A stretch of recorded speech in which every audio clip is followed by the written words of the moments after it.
Hello అండి, శ్రోతలకు నమస్కారం. ప్రఖ్యాత రచయిత సూర్యదేవర రామ్మోహన్ రావు గారు రచించిన నైమిష అనే నవల రెండో భాగానికి స్వాగతం అండి. చదువుతున్నది లక్ష్మి. ఈ నవల వినంగానే మీకు కానీ నచ్చినట్లయితే లైక్ చేయండి, షేర్ చేయండి, సబ్స్క్రైబ్ చేయండి. ఇక కథలోకి వెళితే, మరుసటి రోజు ఆ ఇంటిని ఖాళీ చేసింది నైమిష. మాళవిక జ్ఞాపకాలు వెంటాడుతున్న ఆ ఇంటిలో మరో క్షణం కూడా గడపలేకపోయింది ఆమె. సామానంతా ఓ హోటల్లోకి మార్చింది. ఒంటరిగా గది తీసుకుంటున్న నైమిషను అనుమానంగా చూస్తున్న హోటల్ రిసెప్షన్ క్లర్క్కు అడ్వాన్స్ పే చేసింది నైమిష. రూమ్లోకి వెళుతూనే డెహ్రాడూన్లోని యూనివర్సల్ బ్యాంకుకు ఫోన్ చేసి చైర్మన్ పాయ్కు విషయాన్ని వివరించి సెలవు కావాలని కోరింది. చైర్మన్ పాయ్ సారీ చెప్పాడు, కానీ కంప్యూటర్ దగ్గర పర్ఫెక్ట్గా పనిచేసే వాళ్ళెవరూ లేకపోవడంతో వీలైనంత త్వరగా ఆమెను డ్యూటీలో జాయిన్ కమ్మని చెప్పాడు పాయ్. అలాగే సార్, ఈ కాల్ను ప్రతాప్కి డైవర్ట్ చేస్తారా? పొలైట్గా అడిగింది నైమిష. ఓ సెకండ్ లైన్లో ఉండమని చెప్పి కాల్ను ప్రతాప్కు డైవర్ట్ చేశాడు పాయ్. హలో నైమిష, ఎలా ఉంది మీ అక్కకు? ప్రతాప్ ఆందోళనగా అడుగుతున్నాడు. సారీ ప్రతాప్, ఆమె చనిపోయింది. మరి నువ్వెక్కడున్నావు? హైదరాబాద్లోనే ఉన్నాను. ఏంటి నీ గొంతు అదోలా ఉంది? ఏదైనా ప్రాబ్లం ఉంటే చెప్పు, పోనీ నేను హైదరాబాద్ రానా? ఆప్యాయంగా అడిగాడు ప్రతాప్. ఆమెకు జరిగిందంతా ప్రతాప్కు చెప్పుకోవాలని ఉంది. అతడి ఓదార్పును, సానుభూతిని పొందాలని ఉంది. కానీ ఇది తన సమస్య పరిష్కారానికి ప్రతాప్కు ఎందుకు రిస్క్ ఇవ్వాలి? మరేం పర్వాలేదు ప్రతాప్, 2 రోజుల్లో అక్కడికి వచ్చేస్తాను. ఓకే నైమిష.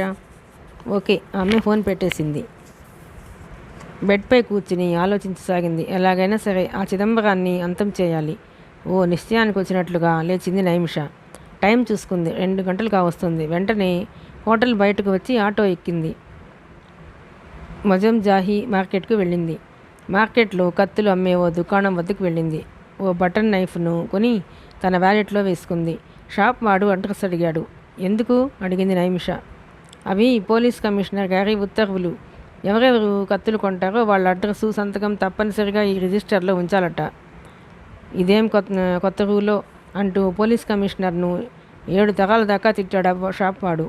నైమిష మాట్లాడకుండా రిజిస్టర్లో పేరు రాసి సంతకం చేసింది. మంచిది, వెళ్ళండమ్మా అన్నాడు షాప్ వాడు. ఆమె వెళ్ళిన తర్వాత రిజిస్టర్లో ఆమె రాసిన అడ్రస్ను పరికించి చూశాడు. హేమలత, 22F, బాగ్లింగంపల్లి సంతకం ఉన్నాయి. నైమిష సరాసరి జీడిమెట్లకు బయలుదేరింది. ఆటోలో కోటికి వెళ్ళి అక్కడి నుంచి జీడిమెట్లకు బస్సులో వెళ్ళింది. జీడిమెట్ల చేరుతూనే టైం చూసుకుంది. సాయంత్రం 4 గంటలు అవుతుంది. గైటీ కాస్మెటిక్స్ కంపెనీ వాళ్ళ ఆఫీస్ను వాకప్ చేసుకుంటూ ఆ పాత భవనం ఆవరణలోకి ప్రవేశించింది నైమిష. జనవాసానికి దూరంగా ఒంటరిగా ఉన్న ఆ భవంతిలో కాపలా వాళ్ళు ఎవరూ కనిపించలేదు. ఆ ఇంటి కిటికీల నుంచి కనిపిస్తున్న తిరుగుతున్న ఫ్యాన్స్, వెలుగుతున్న ట్యూబ్ లైట్స్ మూలంగా ఇంట్లో ఎవరో ఉన్నారనిపిస్తుంది. అదే ఆవరణలో గుబురుగా పెరిగిన క్రోటన్ మొక్కల పొదలో ఓ మూల ఒదిగి కూర్చుంది నైమిష. చీకటి పడే వరకు ఆగడం మంచిదనిపించింది. ఆ గుబురులోనే కూర్చొని ఆ భవంతి ప్లాన్ గురించి ఊహించసాగింది. తాను చిదంబరాన్ని కలుసుకుని మాళవికకు చేసిన అన్యాయానికి క్షమాపణ చెప్పమంటుంది. ములానికి రావాల్సిన ఆఫీస్ డబ్బులు వెంటనే శేఖర్కి ఇవ్వమంటుంది. వాడు కాళ్ళబేరానికి వస్తాడా? సరే, లేకపోతే వ్యాలెట్లోనున్న బటన్ నైఫ్తో వాడిని బెదిరించి అయినా సరే వాడిని కాళ్ళబేరానికి ఒప్పిస్తుంది. తనతో పాటు ప్రతాప్ కూడా ఉంటే బావుణ్ణు అనుకుంది నైమిష. ఆ భవంతి తలుపు తెరుచుకుంది. క్రోటన్ మొక్కల మధ్య అలాగే నిశ్శబ్దంగా కూర్చునిపోయింది నైమిష. 22 ఏళ్లున్న ఓ యువకుడు అల్సేషన్ డాగ్ను వెంట పెట్టుకుని వస్తున్నాడు. అతడు గేటు పూర్తిగా దాటిన దాకా అలానే కూర్చుండిపోయింది. అప్పుడే చీకట్లు ముసురుకోసాగాయి. నైమిష నెమ్మదిగా లేచి భవంతి ద్వారం వద్దకు వెళ్ళింది. తలుపు ప్రక్కనే ఉన్న బెల్ను నొక్కింది. 2 నిమిషాలు గడిచాయి. ఎలాంటి రెస్పాన్స్ రాలేదు. మరో 2 నిమిషాలు గడిచిన తర్వాత మరోసారి బెల్ నొక్కింది ఆమె. సడన్గా లైట్లు వెలిగాయి. నైట్ గౌన్లో ఉన్న ఓ వ్యక్తి వచ్చి తలుపు తీశాడు. ఫారెన్ సెంటు వాసన అతని శరీరం నుంచి ఘాటుగా వస్తోంది. చిదంబరం గారు ఉన్నారా? అడిగిందామె. రొట్టె విరిగి నేతిలో పట్టమంటే ఏమిటో ఇప్పుడు అర్థమైంది. మనసులోనే అనుకుంటూ, నేనే చిదంబరాన్ని, రండి లోపలకు అన్నాడు. నైమిష మౌనంగా లోపలికి నడిచింది. దొంగచూపులు చూస్తూ తలుపు గడియ వేశాడు. ఏవేవో ఊహించుకుంటూ చిదంబరం. నైమిష ఇవేమీ పట్టించుకునే స్థితిలో లేదు. చిదంబరం వచ్చి సోఫాలో కూర్చున్నాడు. నేను మాళవిక చెల్లెల్ని, నా పేరు నైమిష. అర్థం కానట్లు చూశాడు చిదంబరం. తర్వాత ఏదో జ్ఞాపకం వచ్చినట్లు నటిస్తూ, మాళవిక సిస్టర్వా, అరెరే పాపం అంటూ సానుభూతి కురిపించసాగాడు. వీడెవడో మంచి కళాకారుడిలానే ఉన్నాడే, మనసులోనే అనుకుందామే. అతని ముఖంలో తప్పు చేశాననే భావం కానీ మరలాంటి విషాదం కానీ పొడచూపలేదు. నైమిష డైరెక్ట్గా ఎదుర్కోవాలనుకుంది. మా అక్క మరణానికి కారణం నువ్వేనని నాకు తెలుసు. నాకు ఓ క్షణం ఉలికిపడ్డా వెంటనే తిరిగి సర్దుకుని రిలాక్స్డ్గా కూర్చుంటూ, అయితే నిర్లక్ష్యంగా తన కాళ్ళను టీపాయ మీద పెట్టాడు చిదంబరం. చిదంబరం సాచిన కాళ్ళు దరిదాపుగా నైమిషను తాకుతున్నట్లుగా ఉన్నాయి. ఎంత పొగరు వీడికి, మనసులోనే అనుకుంది నైమిష. వెంటనే వాలెట్లోని బటన్ నైఫ్ను తీసింది. మిస్టర్ చిదంబరం, నీకు ఓ అవకాశం ఇస్తున్నా. నువ్వు చేసిన తప్పులన్నింటినీ ఒప్పేసుకో. నీకు తక్కువ శిక్ష పడేట్లు చూస్తాను అంది అమాయకంగా. చిదంబరం ఎగతాళిగా నవ్వాడు. నీ అవ్వ కోపంలో కూడా ఎంత అందంగా ఉన్నావే, పగలబడి నవ్వుతూ అన్నాడు. సరే, తప్పులు ఒప్పేసుకుంటే నువ్వు నా పక్కలో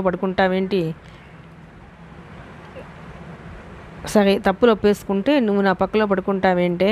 తన జోకుకు తనే నవ్వుకోసాగాడు. నీ ప్రాణం తీస్తావా రాస్కెల్ అంటూ చివాన లేచింది నైమిష. బటన్ నైఫ్ను తీసుకొని అతడి మీదకు రాబోయింది. ఆగు అన్నాడు చిదంబరం. నైమిష ఆగింది. అతడు గ్లాసులోకి నిండుగా ద్రవాన్ని వంపుకున్నాడు. నెమ్మదిగా సిప్ చేస్తూ, కూర్చో అన్నాడు. కానీ నైమిష కూర్చోలేదు. నిన్ను చంపేస్తా ముందుకు కదిలింది నైమిష. నువ్వు హత్యలు కూడా చేస్తావా? భలే తమాషాగా ఉందే. నెమ్మదిగా ఆమె వైపు నడిచాడు చిదంబరం. అతడి ముఖంలో ఆందోళన కానీ భయం కానీ మచ్చుకైనా కనబడలేదు నైమిషకు. గ్లాసులో ఉన్న ఆల్కహాల్ను సడన్గా ఆమె ముఖంపైకి విసురుగా చల్లాడు చిదంబరం. నైమిష కళ్ళు బగ్గుమన్నాయి. మరుక్షణం ఆమె చేతిలోని కత్తిని గుంజేశాడు. భలే దానివే నువ్వు.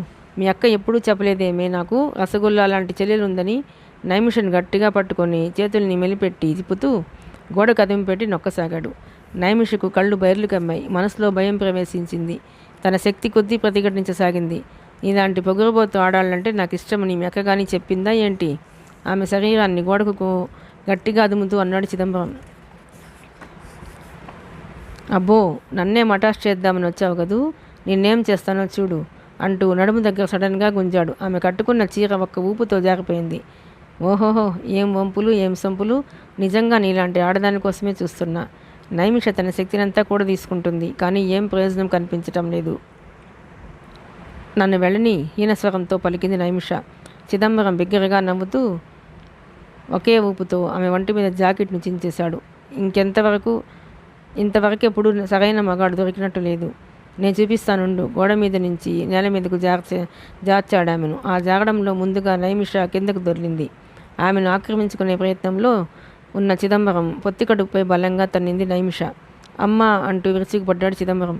మెరుపులా లేచి కింద పడున్న బటన్ నైఫ్ని చటుక్కున చేతిలోకి తీసుకుని కళ్ళు మూసుకుని ఒకే ఒక్క పోటు పొడిచింది నైమిష. చిదంబరం ఆతనాదం చేస్తూ కూలిపోయాడు. భయంతో బీక్సుకుపోయింది నైమిష. తాను హత్య చేసిందా? నిశ్చేష్టురాలై అలానే నిలబడిపోయింది. ప్లీజ్ డాక్టర్కు ఫోన్ చెయ్యి. నువ్వు చెప్పినట్లే నా తప్పులన్నీ ఒప్పుకుంటున్నా. అతడి డొక్క నుంచి రక్తం దారగా కాగసాగింది. నెత్తురోడుతున్న చేతులతో దండం పెడుతూ అడగసాగాడు చిదంబరం. నన్ను క్షమించు. నేను చనిపోతే నువ్వు కూడా చిక్కుల్లో పడతావు. అంబులెన్స్కు ఫోన్ చెయ్యి. ఆవేశంలో పొడవటమైతే పొడిచింది కానీ తీరా రక్తాన్ని చూసేసరికి భయంతో వణికిపోయింది నైమిష. ఆ టెన్షన్లో ఓ నిర్ణయం తీసుకునే స్థైర్యాన్ని కోల్పోయింది. నెంబర్ ప్లీజ్ అడిగింది నైమిష ఆందోళనగా. 101 ప్లీజ్, త్వరగా ఫోన్ చెయ్యి. క్రమంగా అతని గొంతు క్షీణించిపోతుంది. ఆవేశంతో రెచ్చిపోయి పొడిచిన తర్వాత క్షణం ఓ నిండు ప్రాణాన్ని బలి తీసుకున్నానా అన్న ఫీలింగ్ ఆమెను బాధపెట్టింది. వెంటనే ఫోన్ చేసి అడ్రస్ చెప్పి అంబులెన్స్ను త్వరగా పంపమంది. ఇక్కడ హత్య జరిగిందని, అతడు ఇంకా బ్రతికే ఉన్నాడని, అంబులెన్స్ పంపితే అతడు కోలుకోగలుగుతాడని చెప్పడంతో అంబులెన్స్ వెంటనే బయలుదేరింది. చిదంబరంతో చెప్పి ఆ మరుక్షణం నైమిష బయటకు దూసుకుపోయింది. చీర కొంగును భుజాల నిండుగా కప్పుకొని వడివడిగా నడవసాగింది. వీధిలో పరిగెత్తితే అందరికీ అనుమానం కలిగే ఆస్కారం ఉంది. దూరంగా ఓ ట్యాక్సీ ఆగి ఉంది. ఆమె వెంటనే ట్యాక్సీలో కూర్చుని ఎయిర్పోర్టుకు పోనీయముంది. నైమిష కళ్ళు మూసుకొని ఆలోచింపసాగింది. ఒకవేళ అంబులెన్స్ ఆలస్యమయ్యి ఈలోపు చిదంబరం మరణిస్తే, తాను పోలీసులకు పట్టుబడితే కత్తుల దుకాణం వాడు తనను గుర్తుపడతాడు. ఆమె ఆలోచనల్ని భగ్నం చేస్తూ ఓ అంబులెన్స్ అబాయి వేగంతో ఆ భవంతి వైపు పరిగెత్తడం గమనించింది నైమిష. ఆమె కొద్దిగా కుదుటపడింది. వాలెట్లోని చిన్న అద్దాన్ని చేతిలోకి తీసుకుని చిరిగిపోయిన తన కురుల్ని సర్దుకుంది. జాకెట్ పైనున్న చిరుగులు కనిపించకుండా చీర కొంగును జాగ్రత్తగా కప్పుకుంది. ప్రతాప్ తోడుగా ఉంటే బాగుండేది అని మనసులోనే అనుకుంది. టాక్సీ బేగంపేట ఎయిర్పోర్టుకు చేరుకుంది. ఆమెకు ఒక్క రోజులో జరిగిన ఆ పరిణామం చికాకు కలిగించింది. విశ్రాంతిగా ఓ 4 గంటలు నిద్రపోగలిగితే చాలనిపించింది. హోటల్ రూమ్ తీసుకోవడం, కత్తుల దుకాణంలో కత్తులు కొనడం, చిదంబరాన్ని హత్య చేయడం, మళ్ళీ ఢిల్లీ ప్రయాణం. ఆమె చకచకా కౌంటర్ వైపు నడిచింది. అందరూ తన్నే పరిశీలించి చూస్తున్నట్టుగా అనిపించింది నమిషకు. ఎయిర్ బస్ 539 ఢిల్లీకి ఓ టికెట్ అంది. కౌంటర్లోనున్న వ్యక్తి ఆమెను చూసి, మొత్తం 705 రూపాయలు ఇవ్వండి, మరో 20 నిమిషాల్లో ఫ్లైట్ ఉంది అన్నాడు టికెట్ను ఆమె చేతికిస్తూ. ఊపిరి తీసుకుంది నైమిష. ఈ పాటికి అంబులెన్స్ చిదంబరాన్ని హాస్పిటల్కు తీసుకెళ్ళి ఉంటుంది. అతడు ఈసరికి కోలుకునే ఉంటాడు. మళ్ళీ హైదరాబాద్ వస్తే ప్రతాప్తో కలిసే రావాలి. ఇలా ఒంటరిగా మాత్రం చస్తే రాకూడదు అనుకుంది నైమిష. ఎయిర్పోర్ట్లో అనౌన్స్మెంట్ మొదలైంది. ఢిల్లీకి వెళ్లే ప్రయాణికులు సెక్యూరిటీ గేట్ నుంచి లాంజ్లోకి వెళ్లాలని. లగేజీ కౌంటర్ వద్ద తన వాలెట్లో లగేజీ స్లిప్ను టాక్ చేయించి బోర్డింగ్ పాస్ తీసుకుని సెక్యూరిటీ గేట్ వైపు నడవసాగింది నైమిష. ఇంతలో హఠాత్తుగా ఆమెకు ఇరువైపులా 2 పోలీసులు యూనిఫారంలో ప్రత్యక్షమయ్యారు. నైమిష అంటే నువ్వే కదూ అన్నాడో పోలీసు. అవును, ఎందుకు? ధైర్యాన్ని చిక్కపట్టుకుంటూ ప్రశ్నించింది. నిన్ను అరెస్ట్ చేస్తున్నాం అన్నాడు ఆ పోలీస్. ఆమె గుండె ఒక క్షణం సేపు కొట్టుకోవడం మానేసింది. క్షణాలలో ఆమె చేతికి దండాలు తగిలించబడ్డాయి. ఎయిర్పోర్ట్లోని ప్రయాణికులంతా ఆమె వైపు ఆశ్చర్యంగా చూస్తూ ఉండగా పోలీసులు ఆమెను నడిపించుకుంటూ ఎయిర్పోర్ట్ బయటకు తీసుకొచ్చి పోలీస్ వ్యాన్లో కూర్చోబెట్టారు. ప్రయాణికులు, పోర్టర్లు, ఇంకా పనుల మీద వచ్చిన జనం అంతా చూస్తూ ఉండగా బ్లూ కలర్ వ్యాన్లో ఆమెను ఎక్కించారు. వ్యాన్కు వెనుక భాగాన 2 ఆడ పోలీసులు కాపలా కాస్తుండగా తన ముఖాన్ని దాచుకుంటూ కూర్చుంది నైమిష. ఎంత చిత్రం! హత్య చేసి పారిపోతుంటే పట్టుకున్నారట. గుంపులుగా చేరిన జనం చెప్పుకోసాగారు. తానిప్పుడు హంతకురాలు. తన ముఖం ప్రతాప్కి ఎలా చూపించాలి? తనను కోర్టులో ఎప్పుడు ప్రవేశపెడతారు? చిదంబరం చచ్చే ఉంటాడు. తానిప్పుడు అతన్ని ఎలా చంపింది కోర్టులో చెప్పాలేమో ఆలోచిస్తోంది నైమిష. వ్యాన్ ఓ పోలీస్ స్టేషన్ ముందు ఆగింది. అది ఇవాళ రేపు కూలిపోతుందా అన్నట్లుగా ఉంది. ఆడ పోలీసులు నైమిషను నడిపించుకుంటూ సార్జెంట్ వద్దకు తీసుకెళ్లారు. నైమిష అవమానంతో కుంచించుకుపోయింది. తను చేసింది తప్పు. ఆ తప్పునే తెలివిగా చేసుంటే దుష్ట శిక్షణ జరిగేది. కేవలం ఆవేశంతో అనాలోచితంగా చేసి దొరికిపోయింది. అయినా తన తెలివి తక్కువ కానీ తన అక్కను దారుణంగా చంపిన వాడి దగ్గరికి వెళ్ళి తప్పు ఒప్పుకోమనటం అంత ఫూలిష్నెస్ మరొకటి లేదు. తెలివిగా ఉచ్చి బిగించాల్సిన తను అవివేకంగా వ్యవహరించింది. ఇప్పుడిక తనకు శిక్ష పడక తప్పదు. ఆలోచనతో ఆమె మెదడు మొద్దుబారిపోయింది. సార్జెంట్ జీ, రాసుకోండి. అమ్మాయి పేరు నైమిష. జీడిమెట్లలో చిదంబరం అనే పారిశ్రామికవేత్తను హత్య చేసి విమానంలో ఢిల్లీకి పారిపోతూ ఉండగా ఈమెను పట్టుకున్నాం. సరే, ముందా అరదండాలు విప్పండి అన్నాడు సార్జెంటు. నైమిష చేతులకున్న సంఖ్యలు తొలగింపబడ్డాయి. నేను చంపాలని చంపలేదు. యాక్సిడెంటల్గా చనిపోయాడు అతడు. అసలేం జరిగిందంటే అతడు నన్ను రేప్ చేయబోయాడు. ఆతృతగా అద్దిస్తూ చెప్పసాగింది నైమిష. సార్జెంట్ విసుక్కున్నాడు. ప్రతి అడ్డమైన వాళ్ళు ఇలాగే చెబుతారు. ముందు నేను అడిగింది చెప్పు అన్నాడు. నైమిష నిశ్శబ్దంగా అతని వైపు చూసింది. నీ పేరు నైమిష కదూ? సార్జెంట్ ప్రశ్నించాడు. అవును. అయితే ఈవిడ్ని లాకప్లోకి తొయ్యండి. యమధర్మరాజుల ఆజ్ఞ జారీ చేశాడు సార్జెంటు. అరెస్ట్ చేయబోయే ముందు చట్ట ప్రకారం నేను టెలిఫోన్ కాల్ చేయవచ్చు కదా? అరెస్ట్ చేయబోయే ముందు చట్ట ప్రకారం నేను టెలిఫోన్ కాల్ చేయవచ్చు కదూ? ధైర్యం కూడా తీసుకొనింది. రూల్స్ బాగా తెలుసోయ్. ఇలా జైలుకి రావడం ఎన్నోసారి. సార్జెంటు వాగాడు నైమిష పంపుల వైపు ఊరగా చూస్తూ. నేను ఎప్పుడు జైలుకి రాలేదు. సరే, ఒక్క ఫోన్ చేసుకో. 3 నిమిషాల్లో అయిపోవాలి, తెలిసిందా? ఆమె ఫోన్ తీసుకుంది. శేఖర్కు ఫోన్ చేయాలనుకుంది. కానీ ఎంతసేపు ఆలోచించినా నెంబర్ జ్ఞాపకం రాలేదు. మృణాళిని బ్రతికున్నప్పుడు తమ ఇంటి పక్కనున్న ఫోన్ నెంబర్ ఇచ్చింది. జ్ఞాపకం తెచ్చుకోవడానికి విశ్వప్రయత్నం చేసింది నైమిష. 6167 ఫోన్ రింగ్ అవుతుందే కానీ ఎవరూ లిఫ్ట్ చేయడం లేదు. శేఖర్కు మెసేజ్ చెబితే అతడు ప్రతాప్ను పిలిపిస్తాడని ఆమె ఆశ. లాభం లేకపోయింది. టైం అయింది, ఇంక ఫోన్ పెట్టేయ్ అసహనంగా అరిచాడు సార్జెంటు. వాడ పోలీస్ వచ్చి ఆమెను మరో గదిలోకి తీసుకెళ్ళింది. నైమిష ఫోటో, వేలిముద్రలు తీసుకోబడ్డాయి. తర్వాత ఆమెను సెల్లోకి పంపించారు. రేపు ఉదయం విచారణ ఉంటుంది. నువ్వు చెప్పుకునేదేమైనా ఉంటే అప్పుడు చెప్పుకో అంటూ ఆ పోలీస్ సెల్కు తాళం వేసింది. ఒక్కసారిగా అధపాతాళానికి తోయబడినట్లయింది.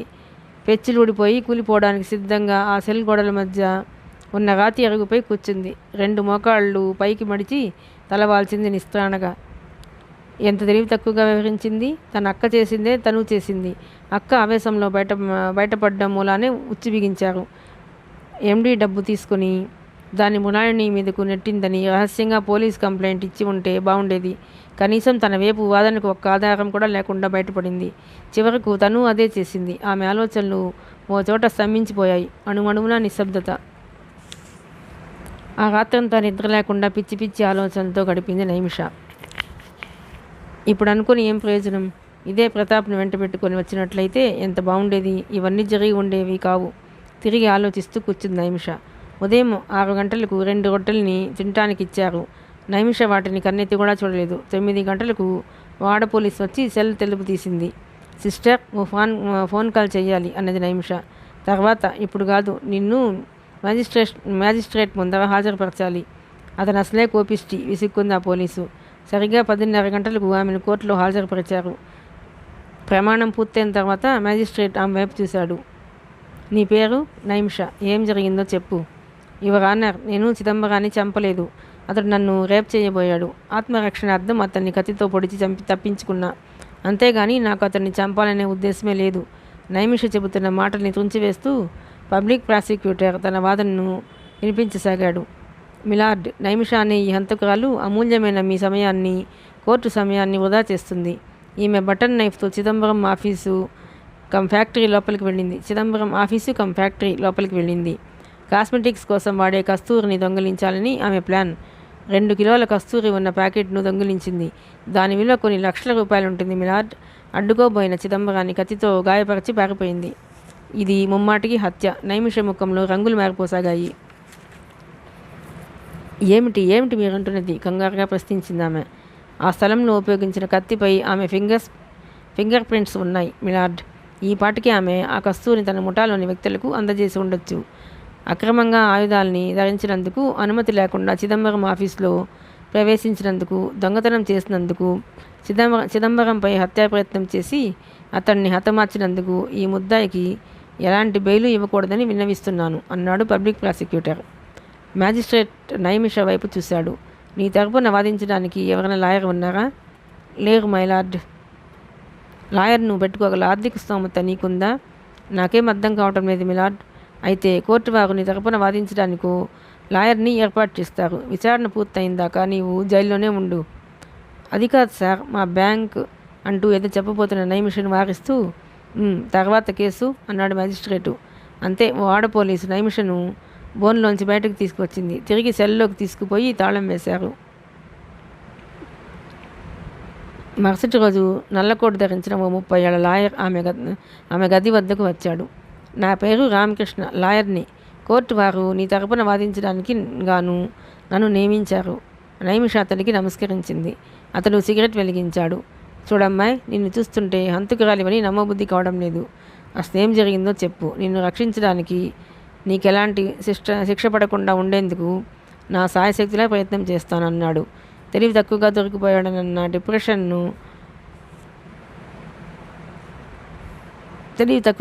దొరికిపోయానన్న డిప్రెషన్ ఆమెను బాగా కృంగదీసింది. తను నిజంగానే ఖరీదైన కస్తూరి దొంగలించడానికి వచ్చినట్లు ప్రాసిక్యూటర్ ఆ జడ్జిని నమ్మించాడు. అతనైనా అది నిజం కాదని అనుకోవటానికి తగిన సాక్ష్యాలు తన వైపున లేవు. అవి లేకుండా తనపై మోపబడ్డ కేసు నుండి బయటపడలేననే ఓ నిర్లిప్తమైన నిర్ణయానికి వచ్చింది అంత క్రితమే. ఇంతలో కోర్టు తన తరపున నియమించిన లాయర్ ఆగమనం. అతనైనా పటిష్టమైన సాక్ష్యం లేకుండా ఎలా విడిపించగలడు? దారులన్నీ మూసుకుపోవడంతో క్షీణించి ఆఖరి దశకు చేరుకున్న తనలోని ఆశ మరోసారి కదిలించింది.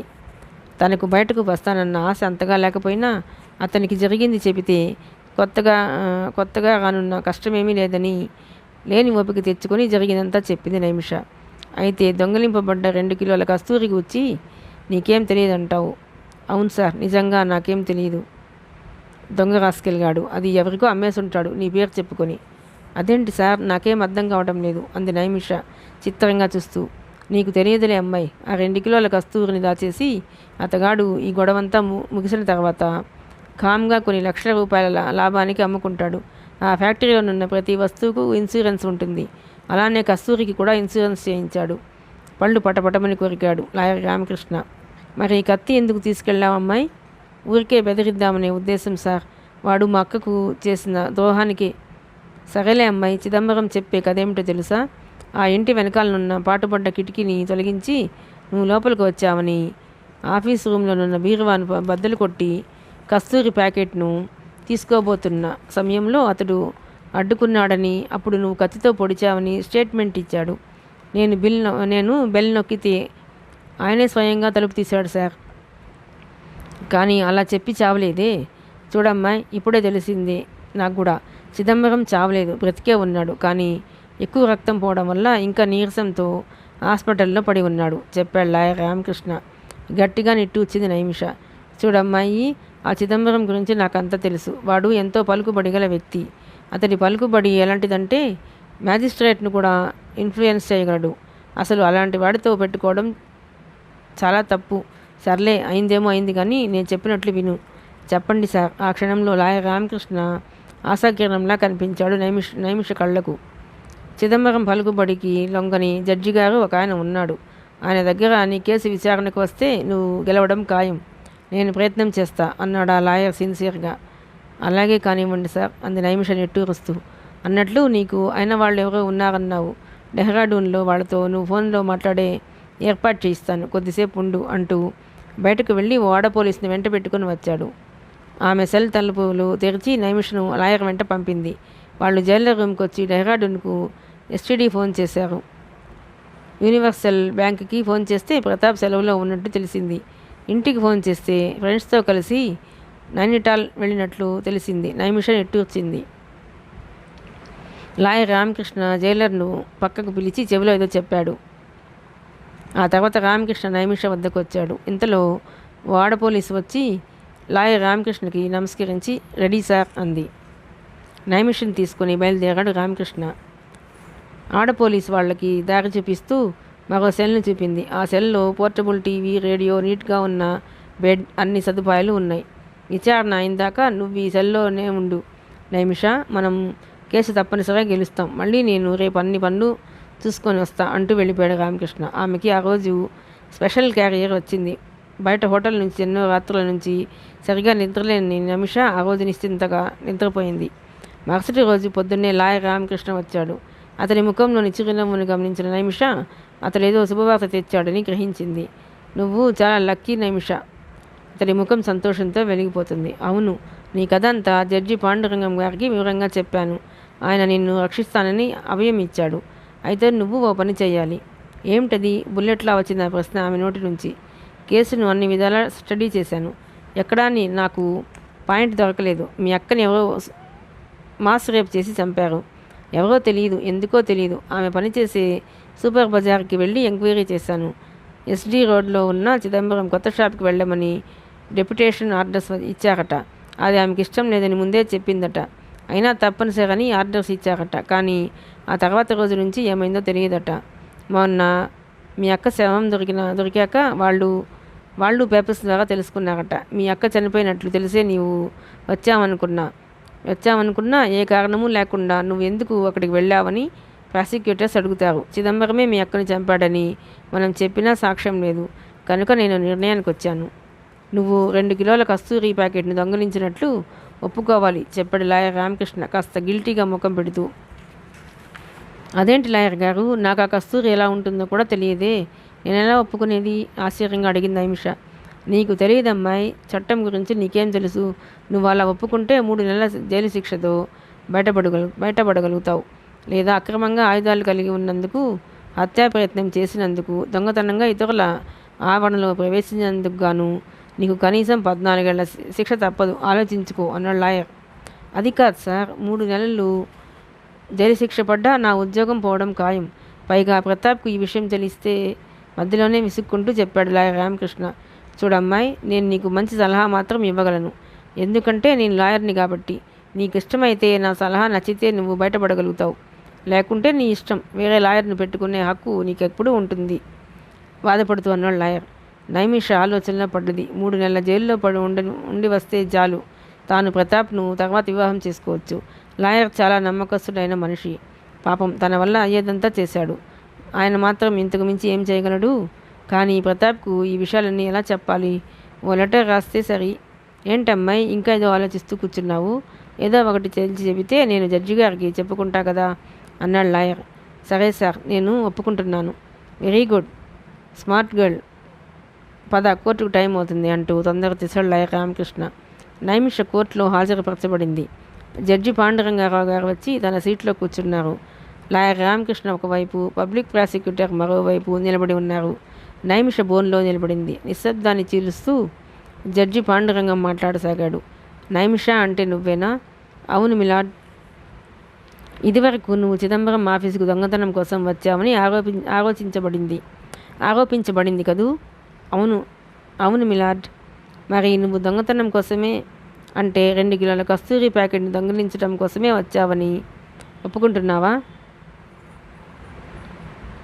అవును మిలాడ్. జడ్జి పాండురంగం ఇద్దరు లాయర్ల వైపు చూశారు ఆశ్చర్యంగా. ఆమె తన దొంగతనాన్ని ఒప్పుకుంది మిలాడ్. లాయర్ రామకృష్ణ వివరంగా చెప్పాడు. జడ్జి పాండురంగం తల పంకించి తీర్పు రాయడం పూర్తయిన తర్వాత నైమిష వైపు చూస్తూ తన తీర్పు పాఠాన్ని చదవసాగాడు. చట్టం అంటే ఏమాత్రం గౌరవం లేకుండా అక్రమంగా ఆయుధాన్ని ధరించి తిరగడం, ఇతరుల ప్రైవేట్ ఆస్తిని దొంగిలించపోనడం, హత్యా ప్రయత్నం చేయడం లాంటి అసాధారణమైన నేర ప్రవృత్తి ఉన్న ఈ ముద్దాయి తన తప్పును ఒప్పుకుంది. సంఘంలో అత్యంత గౌరవనీయుడిగా పరిగణింపబడుతున్న చిదంబరం అనబడే ఓ పెద్ద మనిషిని తనను దొంగతనం చేయనీయకుండా అడ్డుకున్నాడనే కక్షతో అతన్ని కత్తితో గాయపరిచింది. దొంగలించిన కస్తూరిని కూడా మాయం చేసింది. ముద్దాయి చేసిన నేరం రుజువవడం వల్ల ఈమెకు 10 సంవత్సరాల సాధారణ జైలు శిక్ష విధించడమైనది. ఇంకా చదువుకుంటూనే పోసాగాడు జడ్జి పాండురంగం. అప్పటికే నైమిష పక్కలో బాంబు పడ్డట్టు అదిరిపడింది. లాయర్ రామకృష్ణ చెప్పిందేమిటి, జరుగుతుందేమిటి? నైమిషకు ప్రపంచమంతా అంధకారమైన భావన. అయోమయంగా లాయర్ రామకృష్ణ వైపు, జడ్జి వైపు పిచ్చి చూపులు చూసింది. జడ్జి గారు, మీరు తప్పు చదువుతున్నారు అరిచింది నైమిష. పోలీసులు వచ్చి ఆమెను గట్టిగా పట్టుకున్నారు. లాయర్ రామకృష్ణ హడావుడిగా పేపర్లను బ్రీఫ్ కేసులో సర్దుకుని నైమిష ముఖం వైపు కూడా చూడకుండా కోర్టు హాల్ నుంచి పెద్ద పులి తరుముకు వస్తున్నట్లు వెళ్ళిపోయాడు. నైమిషకు జరిగిందంతా క్రమంగా అర్థమవుతోంది. తెలివిగా తను ట్రాప్ చేశాడు చిదంబరం లాయర్ రామకృష్ణ ద్వారా. తాను మరోసారి ఘోరంగా ఓడిపోయింది. కస్తూరిని దొంగిలించినట్లు ఒప్పుకుంది కాబట్టి ఇన్సూరెన్స్ కంపెనీ నుంచి చిదంబరం లక్షల్లో నష్టపరిహారం పొందుతాడు. మళ్ళీ అదే కస్తూరిని వేరే పార్టీలకు అమ్మి మరోసారి కొన్ని లక్షలు పొందుతాడు. తనకు మాత్రం 10 సంవత్సరాల జైలు. మరోసారి అవివేకంగా ప్రవర్తించింది. చూస్తూనే వల్లో చిక్కుకుంది. ఆమెకి ఇప్పుడు బాధ లేదు, చింత లేదు. వీటన్నిటికీ అతీతమైన నిర్లిప్తత.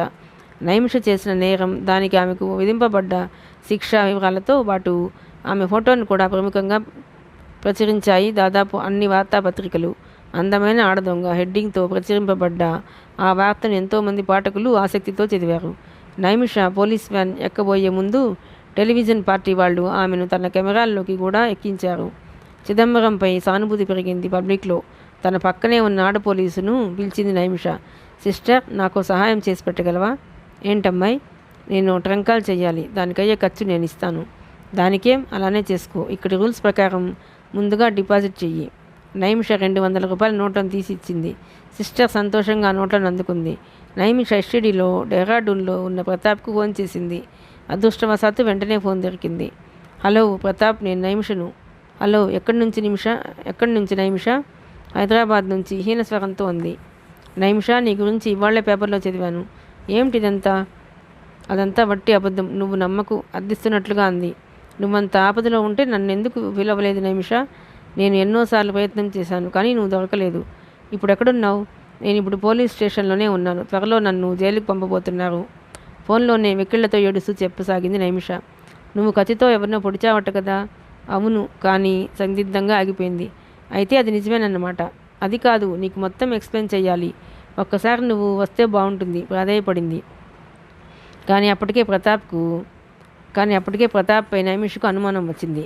తను ఇంత విపత్కర పరిస్థితుల్లో ఉన్నట్లు తెలిసి కూడా హడావుడిగా బయలుదేరకుండా తనకు ఫోన్లో దొరికినప్పుడే ఆశ్చర్యపోయింది. పైగా అతని గొంతులో తన పట్ల ఆదుర్దా కానీ ఆందోళన కానీ స్పష్టమవటం లేదు. మరి కోర్టులో దొంగతనం, హత్యా ప్రయత్నం రెండూ ఒప్పుకున్నావు కదా? అవును, కానీ దానికో కారణం ఉంది. చూడు నైమిష, నీకంతగా డబ్బు అవసరం వస్తే నన్ను అడగొచ్చు కదా.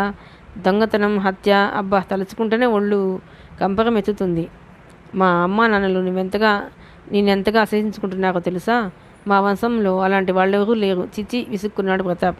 ఒక్కసారిగా షాక్ తింది నైమిష. తను వింటున్నది ప్రతాప్ గొంతేనా అని అపనమ్మకం కూడా కలిగింది.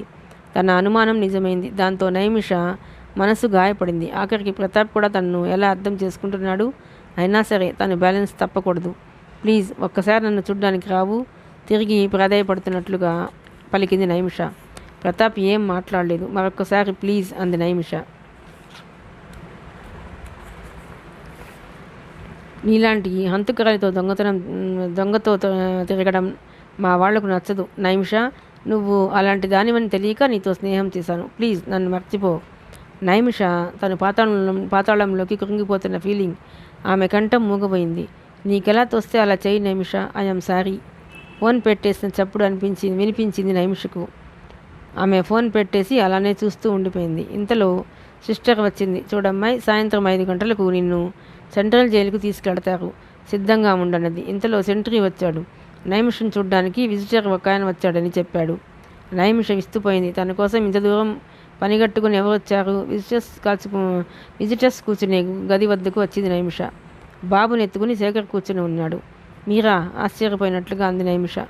అవును నేనే. నీకు ముందే చెప్పాను కదా నైమిష, డబ్బులున్న వాళ్ళతో విరోధం అంత మంచిది కాదని.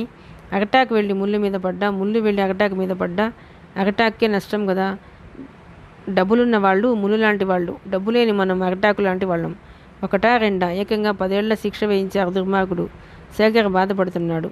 నిన్ను ఆడవాళ్ల జైలుకి పంపుతున్నారు అన్నాడు మెల్లగా. జీవితంలో ఘోరంగా మోసపోయాను. లోకంలో ఆడదాని చుట్టూ పులులు, సింహాలు, నక్కలు ఉంటాయని ఊహించలేకపోయాను. నా బాధంతా నాకు పుట్టబోయే బిడ్డపైనే.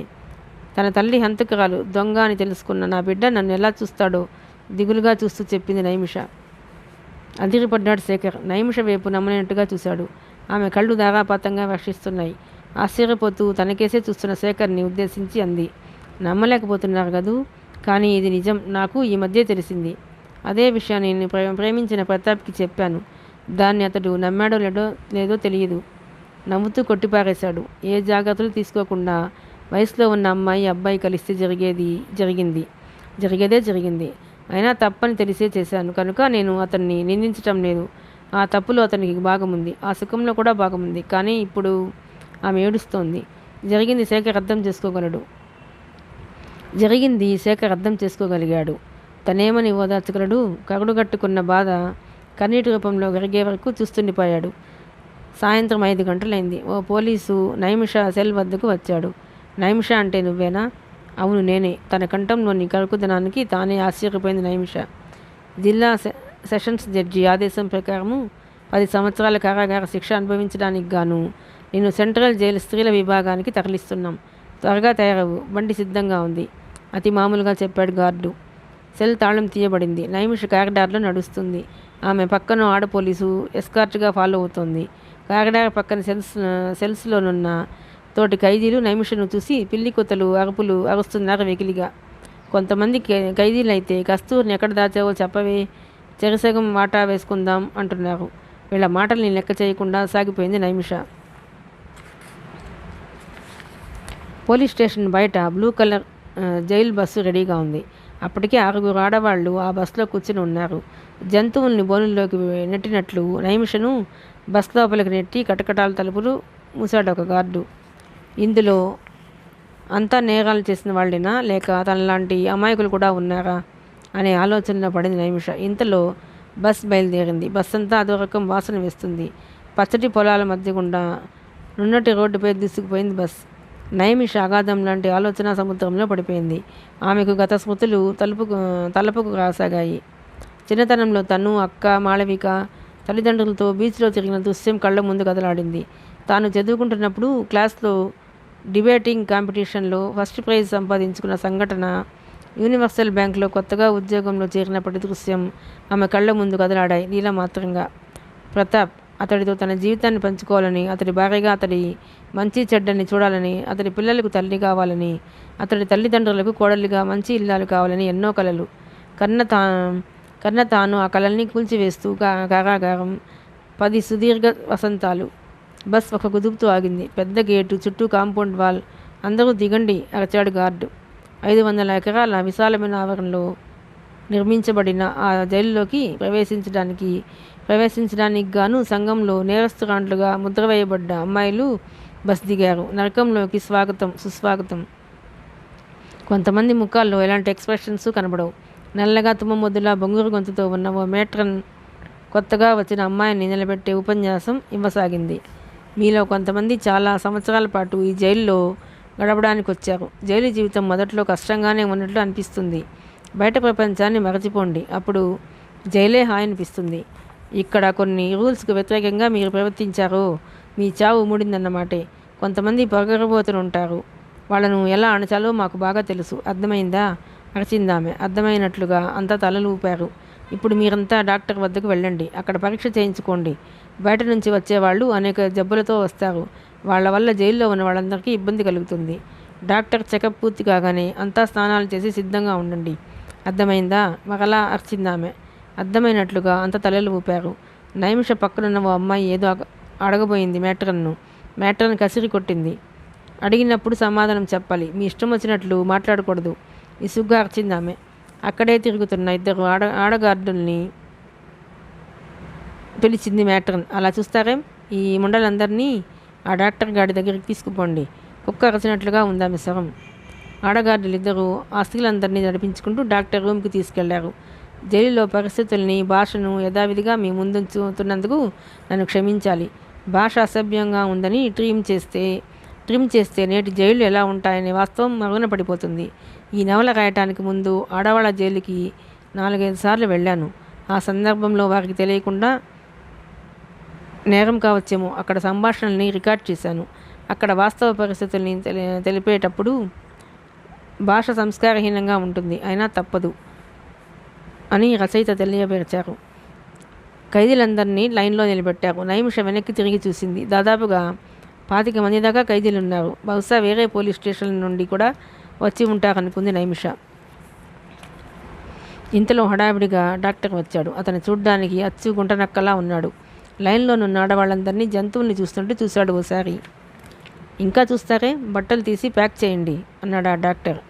ఖైదీలంతా అలానే చూస్తుండిపోయారు. డాక్టర్ మండిపడుతూ ఆడగార్డుల వంక చూసి, ఏంది తమాషా చూస్తున్నారా కసిరాడు. మీరు కట్టుకున్న బట్టల్ని విప్పదీయమంటున్నాడు డాక్టర్ గారు.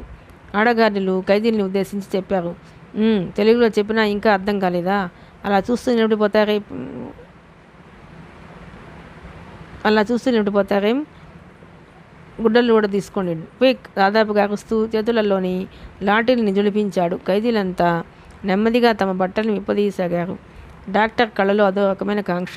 ఆడవాళ్ల నగ్నత్వాన్ని చూసి సంతోషంతో తనలో తానే నవ్వుకోసాగాడు. నైమిషకు నరకం మరెక్కడో లేదనిపించింది. తన పక్కనే ఉన్న 40 ఏళ్ల వయసున్న స్త్రీ వంటి నిండా అదో రకం మచ్చలు, జారిపోయిన శరీరాలు కొందరివైతే ఒళ్ళంతా చర్మరోగాలు తగిలించుకున్న వాళ్ళు, మచ్చలతో ఉన్నవాళ్ళు. నైమిష ఓ సెకను కళ్ళు మూసుకుంది. డాక్టర్ లైన్లో నిలబడ్డ ఖైదీని టేబుల్పై పడుకోబెట్టాడు. కాళ్ళు వెడల్పుగా చేయి అరచాడు ఆ డాక్టర్. ఆమె ఒప్పుకోలేదు. గార్డుకు సైగ చేశాడు డాక్టర్. గార్డులు 2 వచ్చి ఆ ఖైదీ చెంపలు పగలగొట్టారు. అంతే. ఆ ఖైదీ కాళ్ళను వెడల్పు చేసింది. డాక్టర్ ముందు స్టెథోస్కోప్తో పరీక్ష చేశాడు. తర్వాత తన చేతులకు గ్లౌస్ తొడుక్కుని ఆ ఖైదీ మర్మాంగంలో థర్మామీటర్ లాంటి కొత్త సాధనాన్ని స్పెక్యులం ఉంచాడు. నీకేమైనా సుఖవ్యాధులు ఉన్నాయా? లేవు చెప్పింది ఆ ఖైదీ. ఆ ఖైదీని పరీక్షించడం పూర్తయింది. క్యూలో నిలబడ్డ మరో ఖైదీ టేబుల్పై పడుకుంది. డాక్టర్ మామూలుగా స్టెథోస్కోప్తో పరీక్షించి సెల్యులంని ఆమె రహస్యాంగంలో పెట్టాడు. డాక్టర్, ఓ నిమిషం ఆగండి, నైమిష అరచింది. ఖైదీలంతా నివ్వెరపోయి చూడసాగారు. డాక్టర్ గారు, మీరు ఆ స్పెక్యులంను ఎందుకు స్టెరిలైజ్ చేయలేదు? కోపంగా ప్రశ్నించింది నైమిష. డాక్టర్ ఒక క్షణం కంగుతినట్లు కనిపించాడు. అంతలోనే సర్దుకున్నాడు. అబ్బో, పెద్ద గైనకాలజిస్టు బయలుదేరిందండి. దీన్ని ఎప్పుడు స్టెరిలైజ్ చేయాలో నాకు బాగా తెలుసు. నువ్వు వెళ్ళి లైన్ చివర నిలబడు, పెద్దగా అరచాడు డాక్టర్. ఎందుకు? అడిగింది నైమిష. ముందు నేను చెప్పినట్లు చెయ్యి. గార్డుల వైపు చూశాడు డాక్టర్.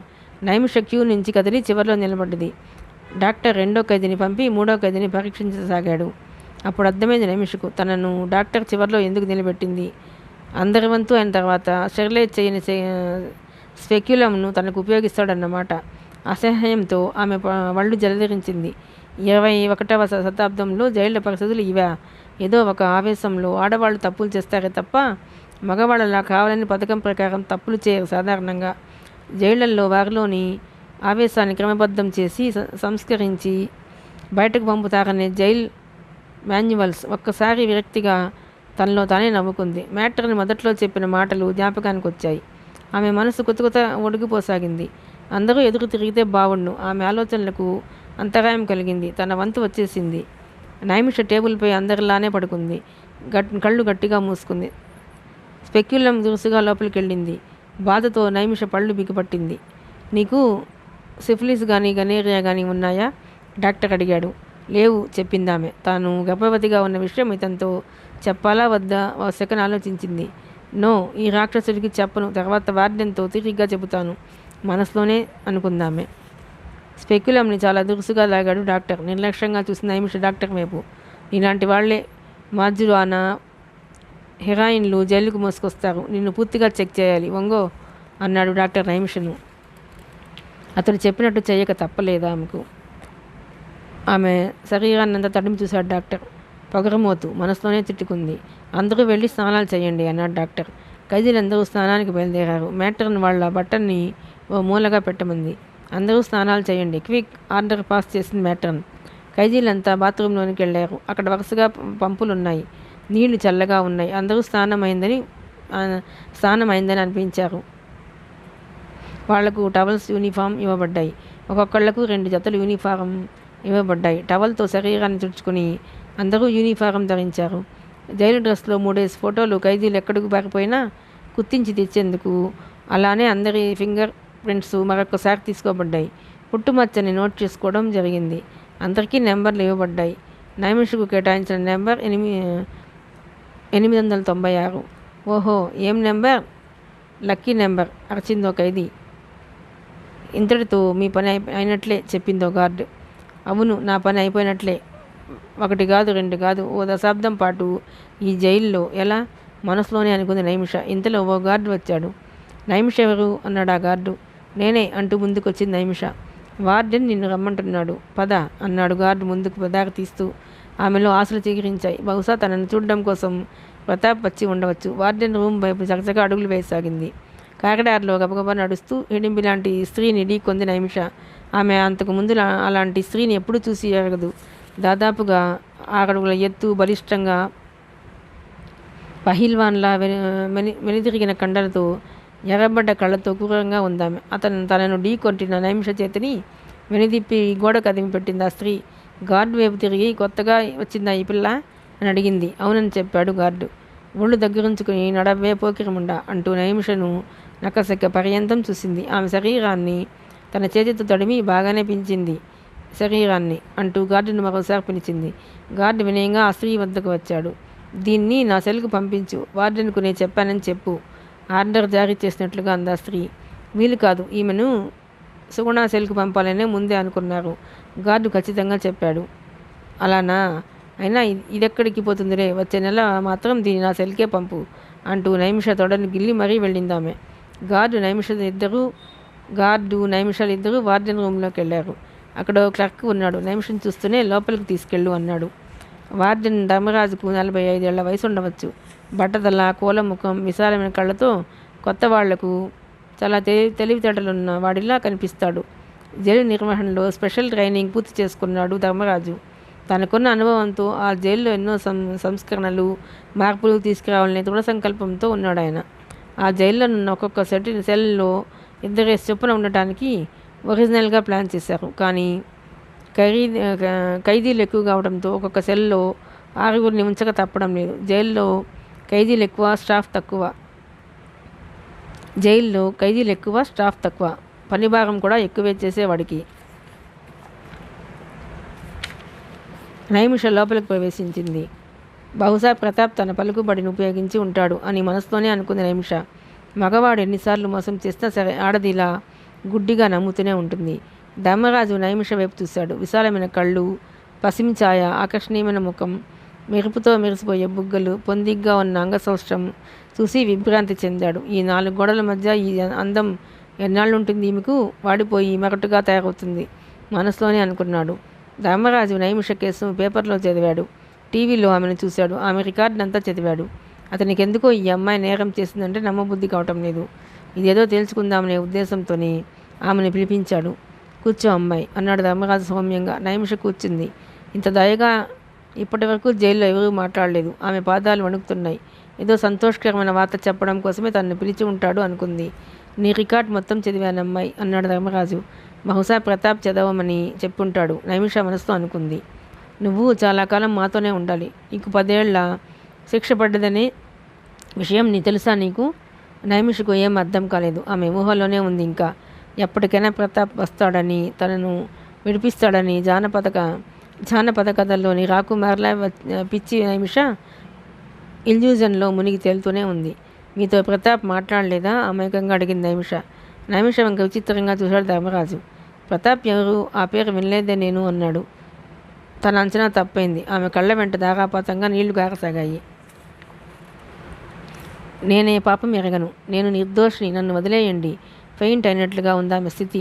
ధర్మరాజు ఓసారి తల పంకించాడు. నేను నిర్దోషిని, నేనే పాపం ఎరగను. ఇలాంటి మాటల్ని కొన్ని 100 సార్లు కాదు, కొన్ని 1000 సార్లు విన్నాడు అతను. అది కాదమ్మాయి, కోర్టులో నీకు శిక్ష పడింది. దాన్ని అమలుపరచడం వరకే మా బాధ్యత. కాకపోతే జైల్లో నువ్వు సుఖంగా ఉండటానికి పాత విషయాలన్నీ మర్చిపోయి కొత్తగా ఆలోచించడం నేర్చుకో. జైల్లో గడియారాలుండవు, కేవలం క్యాలెండర్లే ఉంటాయి అన్నాడు. 10 సంవత్సరాలు ఎలా గడపాలి? ఈ ఆలోచనలతో ఆమె మెదడు మొద్దుబారిపోయింది. 10 ఏళ్ల పాటు ఈ నరకాన్ని అనుభవిస్తూ బ్రతికే కంటే చావడం మంచిది. తనెవ్వరి కోసం బ్రతకాలి? ప్రతాప్, కనీసం నన్ను చూడ్డానికి కూడా రావా? కనీసం నా కడుపులో పెరుగుతున్నని ప్రతిరూపం కోసం ఉన్నా రావా? మొదటిసారిగా ప్రతాప్ను అసహించుకుందామే. నీకేమైనా ప్రాబ్లమ్స్ ఉంటే చెప్పమ్మాయి. రూల్స్ ప్రకారం నీకు ఎలాంటి సహాయం చేయడానికైనా నేను సిద్ధమే. అప్పుడప్పుడు వచ్చి కనిపిస్తూ ఉండు. కేవలం ఆమె పరిస్థితిని చూసి జాలిపడి మాత్రమే అన్నాడు వార్డెన్. నైమిష చాలా అందగత్తె. పొందిగ్గా ఉన్న అవయవాలతో పాటు వయసు తెచ్చిన సొగసులు జైల్లో ఉన్న నరరూప రాక్షసులు లాంటి గార్డెన్ను ఊరుకోనివ్వవు. జంతువుల మీద పడి పువ్వులాంటి నైమిషను నలిపివేయడానికి కాచుకున్న రాక్షస మూకల బారి నుంచి ఈమెను ఎలా కాపాడాలి? పైగా లంకిణి, హిడింబి, శూర్పణఖలను మించిన ఆడఖైదీలున్నారు ఈ జైల్లో. వీళ్ళల్లో హోమోసెక్సువాలిటీలు ఎక్కువ. దానికి తోడు మగ గార్డులు అందమైన ఆడపిల్ల కనిపిస్తే చాలు ఊరకుక్కల్లా వాళ్ళ వెంటబడి వాళ్ళను పొందేదాకా నిద్రపోరు. ధర్మరాజు జైల్లో రేపులు జరుగుతాయని కొన్ని రూమర్లు విన్నాడు. కేవలం అవి రూమర్లే కనుక అతడు ఎలాంటి చర్య తీసుకోలేకపోతున్నాడు. ప్రతి సెల్కు ఓ గార్డు కాపలా కాస్తున్నా జరిగేవి జరుగుతూనే ఉంటాయి. స్నానాల గదిలో, టార్చ్ లైట్స్లో, చీకటిగానున్న కారిడార్స్తో ఎక్కడ అందమైన ఆడది కనిపిస్తే అక్కడ రేపు. అది మగాడే చేయాలనే రూల్ ఏం లేదు ఆ జైల్లో. సువర్ణ లాంటి ఆడవాళ్ళు కూడా చేయగలరు. ఆలోచనలతో ధర్మరాజుకు మెదడు వేడెక్కింది. మంచి ప్రవర్తనతో నడుచుకో అమ్మాయి. కనీసం 7 ఏళ్లకైనా నువ్వు బయటకు వస్తావు అన్నాడు. నైమిషలోని నైరాస్యం పరాకాష్ఠకు చేరుకుంది. ఆమె కుప్పలా కూలిపోయింది. గార్డు పరిగెత్తుకుంటూ వచ్చాడు. ఓ గ్లాస్ నీళ్లు తెచ్చి ఆమె ముఖంపై చిలకరించాడు. నైమిష నెమ్మదిగా లేచింది. గార్డు సహాయంతో ఆమెను సెల్ వద్దకు పంపేశాడు వార్డెన్. ఒక్కొక్క సెల్కు 4 చొప్పున ఉన్న సి బ్లాక్లో ఉన్న ఓ సెల్లోనికి పంపబడింది నైమిష. అప్పటికే ఆ సెల్లో 3 కూర్చుని ఉన్నారు. మొదటి అమ్మాయికి దాదాపు 20 ఏళ్ళు ఉండవచ్చు. నడి వయసు ఆవిడ ఒక ఆమె ఉంది. ఇక 3వ ఆమె భయంకరంగా ఉంది. 6 అడుగుల ఎత్తు. మరెందుకో కానీ పూర్తిగా గుండు చేయించుకుంది. నైమిష భయంగా సెల్లోనికి అడుగుపెట్టింది. ఏమో అనుకున్నాను కానీ మనిషి బాగానే ఉంది అన్నదొక ఖైదీ. పైకలా ఉంది కానీ ఇది మనుషుల్ని కత్తితో పొడిచి మరీ దొంగతనాలు చేస్తుందట అన్నది 2వ ఖైదీ. భయంకరంగా ఉన్న ఆవిడ మాత్రం నల్లమందు మత్తులో తేలిపోతున్నట్లు ప్రతిదానికి హిహి అని నవ్వుతూ ఉంది. నైమిష ఆ గదిని పరికించి చూసింది. అందులో రైల్వే కంపార్ట్మెంట్లో ఉన్న బెత్తులు లాంటివి 4 ఉన్నాయి. ఓ మూలగా టేబుల్, దానిపైన పగిలిన అద్దం ఉన్నాయి. కింద 4 లాకర్లు ఉన్నాయి. మొదటి ఖైదీ ఖాళీగా ఉన్న లాకర్ చూపించి నీ బట్టలు ఇందులో పెట్టుకో అంది.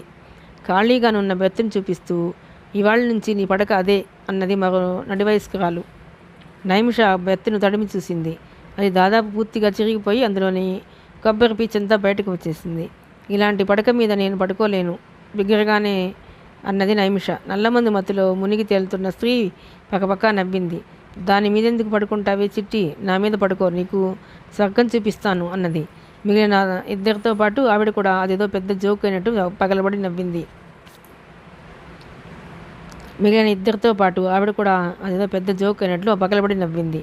అది కాదు, పక్కలు నీటుగా లేకపోతే ఎలా అన్నది నైమిష. నల్లగా ఉన్న నడివయస్కరాలు నైమిషతోంది. ఈ జైల్లో ఇలానే ఉంటుంది. అనవసరమైన గొడవలు పెట్టుకుంటే లేనిపోని చిక్కులు ఎదురవుతాయి పిల్ల. ఏదో కళ్ళు మూసుకొని కాలక్షేపం చేయడం నేర్చుకో అన్నది. నా పేరు లీల, ఈ పిల్ల పేరు హైమ, ఇక ఈవిడ గారి పేరు సుందరి అన్నదా నడివయస్కరాలు. గుండెతో భయంకరంగా ఉన్న ఆవిడ పేరు సుందర. విస్తుపోయింది నైమిష. మర్యాద కోసం నా పేరు నైమిష అన్నది.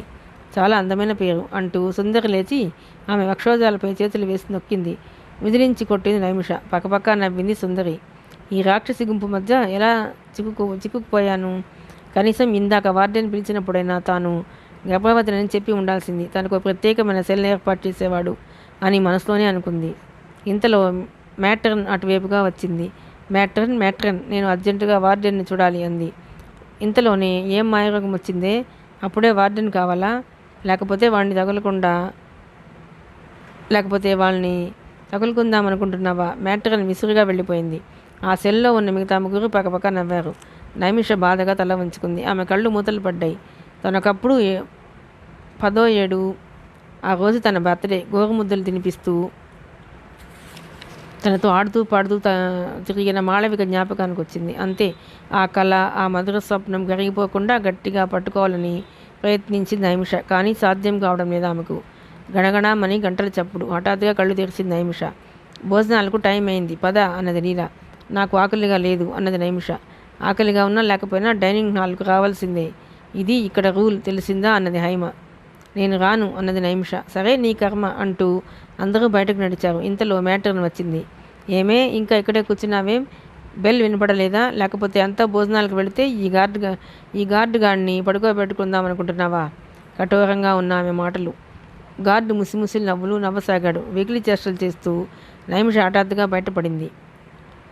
క్యూలో నిల్చుంది. తనకు ముందు లీల నిలబడింది. నైమిష లీలతో ఏదో మాట్లాడబోయింది కానీ లీల వెంటనే చెప్పింది క్యూలో మాట్లాడుకోకూడదని. ఖైదీలందరూ సెక్యూరిటీ గేట్ గుండా డైనింగ్ హాల్కు చేరుకున్నారు. అందరూ ప్లేట్లు అందుకుని నిలబడ్డారు. ఓ టేబుల్పై 2 పాత్రలున్నాయి. ఒక్కొక్కరు కదులుతూ ఉంటే వాళ్ళ ప్లేట్లలో 4 రొట్టెలు, కొద్దిగా కూర వేస్తున్నారు ఆ గార్డులు నిర్లక్ష్యంగా. తర్వాత ఖైదీలను అక్కడున్న బల్లలపై కూర్చొని ఆ రొట్టెల్ని తినసాగారు ఆత్రంగా. నైమిషకు ఆకలిగా లేదు. లీలా హైమ కూర్చున్న చోటికొచ్చి తన ప్లేట్లోని రొట్టెల్ని వాళ్ళ ప్లేట్లలోకి సర్దింది. సరిగ్గా 30 నిమిషాల తర్వాత మరోసారి బెల్ మోగింది. మరలా ఖైదీలందరూ లేచి ప్లేట్లను కడిగి శుభ్రంగా తుడిచి క్యూలో నిలబడ్డారు. ఎవరి సెల్లోకి వాళ్ళు నడిచారు. నువ్వేం తినలేదేం నైమిష? లీల అడిగింది. నాకు ఆకలిగా లేదు అన్నది నైమిష. తినకపోతే నీకే నష్టం. ఇక్కడ నీ గురించి ప్రత్యేకంగా ఆలోచించే వాళ్ళు ఎవరూ ఉండరు, తెలిసిందా అంది లీల. అది సరే, నేను వార్డెన్ని చూడాలి, చాలా అర్జెంటు అంది నైమిష. అనవసరంగా చిక్కుల్లో పడమాకు. వార్డెన్ ఎవరైనా ఖైదీ చూస్తానంటే మ్యాట్రన్కు కోపం వస్తుంది. ఒకవేళ నువ్వు వార్డెన్ దాకా వెళ్ళినా నువ్వు తిరిగి వచ్చేలోపు మ్యాట్రన్ నీ మీద మరో కేసు బనాయించి తీరుతుంది. అందువల్ల ఆ ప్రయత్నం మానుకో, సిన్సియర్గా సలహా ఇచ్చింది లీల. మౌనంగా ఉండిపోయింది నైమిష. రాత్రి సమయం 8:45 అయింది.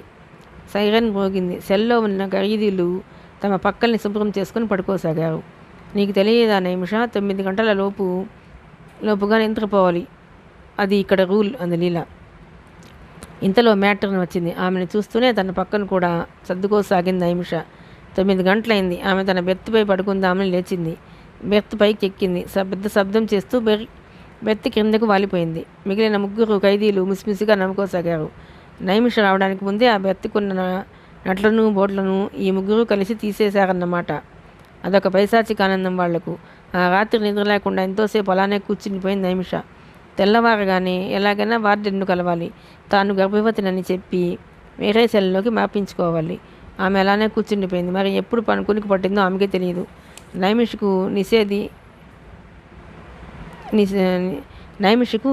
నిశీదే శత్రువుగా మారింది. ఆమె జైలు గురించి ఇదివరకు ఎన్నో కథలు విని ఉంది. కానీ జైల్లో ఆమె గడుపుతున్న ఈ రాత్రి భయంకరంగా ఉంటుందో లేక మామూలుగానే తెల్లవారుతుందో తెలియని పరిస్థితి. తనతో పాటు ఉన్న 3 ఖైదీలది విచిత్రమైన మనస్తత్వం. ఒకరు మత్తుమందులో మునిగి తేలుతుంటే మిగతా 2 సెక్స్ గురించి కబుర్లు చెప్పుకుంటూ గడుపుతారు. నైమిషకు హఠాత్తుగా మెలకువ వచ్చింది. ఆమె నోటిని అరవకుండా ఎవరో గట్టిగా అదిం పట్టి ఉంచారు. ఆమె లేచి కూర్చోవాలని వృధా ప్రయత్నం చేసింది. తన వంటి మీద బట్టలేమీ లేవని గ్రహించింది. ఏవో చేతులు బలవంతంగా తన కాళ్లను వెడల్పు చేసి గట్టిగా గుంజుతున్నాయి. వాళ్ళ పట్టు నుంచి వదుల్చుకోవడం కోసం నైమిష తీవ్రంగా పెనుగులాడసాగింది. ఏయ్ కదలకు, కదిలితే పీక పిసికి చంపేస్తా. ఆ గొంతు సుందరిది. ఆ గొంతు వినిపించిన వైపు తన కాలును విసిరింది నైమిష. అబ్బా, బాధగా మూలిగింది సుందరి.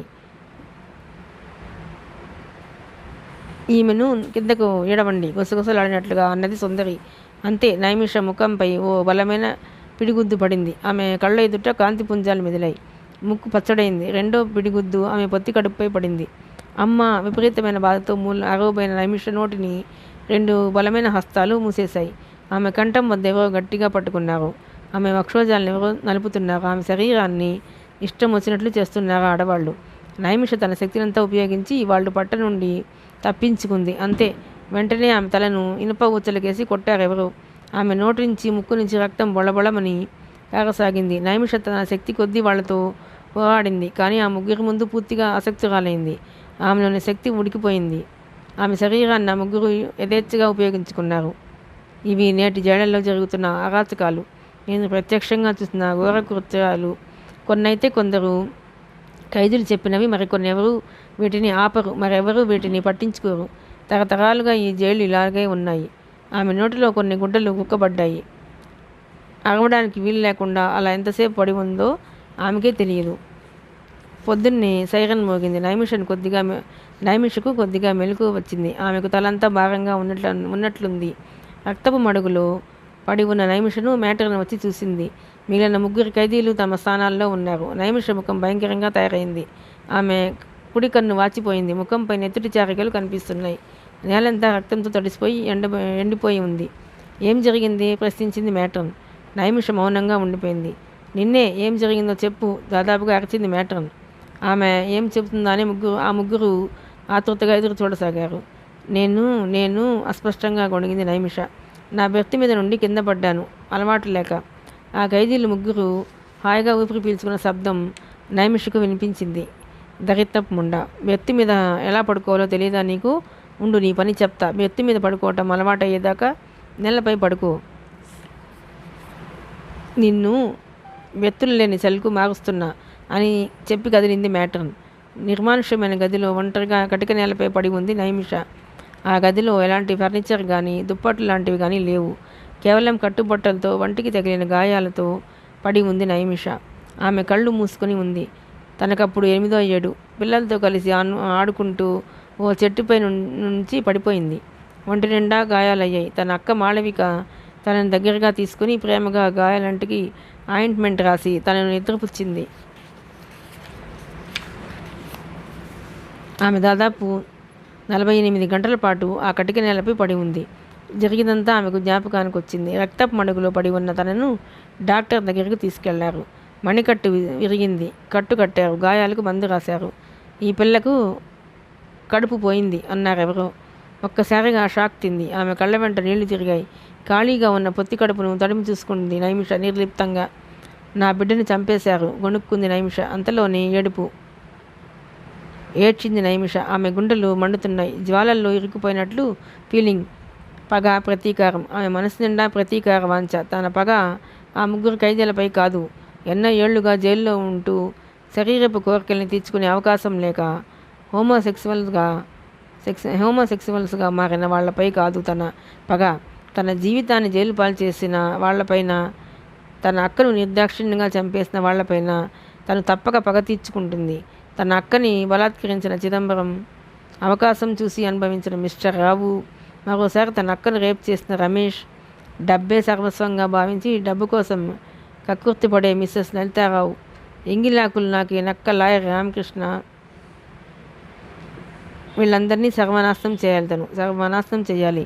ప్రతాప్ జ్ఞాపకానికి వచ్చాడు. మనసా, వాచా, కర్మ త్రికరణ శుద్ధిగా అతడిని ప్రేమించింది. కానీ అతడు తనకు ద్రోహం చేశాడు. జైలుకి వెళ్ళిన అమ్మాయిని, హత్య చేసిన అమ్మాయిని ఎవరు చేసుకుంటారు? వీళ్ళందరూ తప్పక అనుభవిస్తారు. తనకు, తన అక్కకు చేసిన మోసానికి అందరూ ప్రతిఫలం అనుభవిస్తారు. తన ఉసురు తప్పనిసరిగా తగులుతుంది. ఈ దుర్మార్గులపై ప్రతీకారం తీర్చుకునే అవకాశం నాకు ఇయ్యి. అదే నా కోరిక. ఆపదలోనున్న ఈ ఆడపిల్లకు ఇదే నువ్వు తీర్చే కోరిక అక్కని ఓసారి స్మరించుకుంది. మిగతా కథ 3వ భాగమేనండి. ప్లీజ్ అండి, మీకు గనుక ఈ నవల నచ్చినట్లయితే లైక్ చేయండి, షేర్ చేయండి, సబ్స్క్రైబ్ చేయండి.